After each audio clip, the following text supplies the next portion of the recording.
Մենք ենք մեր սարերը հիմնադրամի եւ մի խումբ կազմակերպությունների նախաձեռնությամբ հազարավոր հավատացյալներ ուխտագնացություն են կատարել Տաթևի վանական համալիր։ Նրանք աղոթք են բարձրացրել Ադրբեջանում պահվող հայ գերիների ազատության համար, վերահաստատելով իրենց նվիրվածությունը Արցախի վերադարձի գաղափարին։ Այսօրվա ուխտագնացության կենտրոնական մասը զբաղեցնում մեր համատեղ աղոթքը մեր հայրենակիցների համար, ովքեր գտնվում են գերության մեջ ապօրինի Բաքվի բանտերում։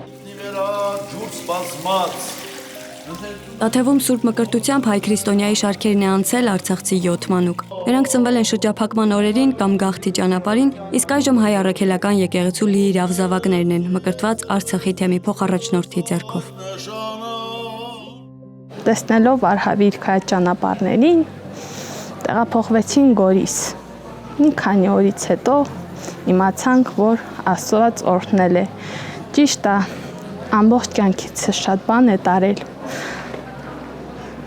Կներեք, ուզում եմ, բայց կարծես թե նորից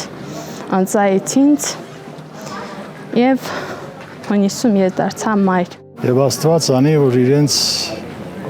հետագա կյանքը լինի խաղաղության մեջ, առողջություն պարգևի իրենց բալիկներին, որովհետև իրենք այդ ճանապարհը անցել են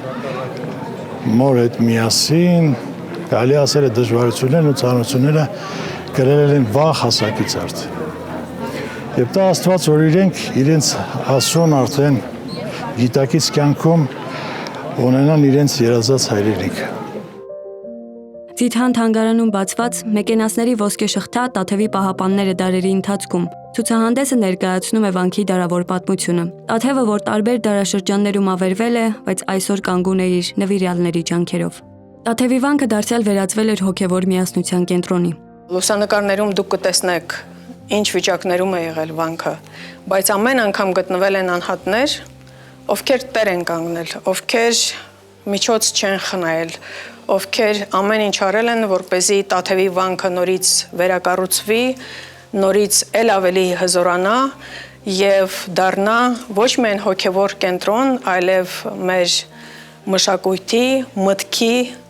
գիտության տաճար։ Հազարավոր ուխտավորներ աղոթք են բարձրացրել առ Աստված, որ երբևէ Սյունիք այցելելիս կարողանան հասնել նաև իրենց հոգուն եւ սրտին հարազատ Արցախ։ Մոնիկա Հայրոյան, Reopen Media։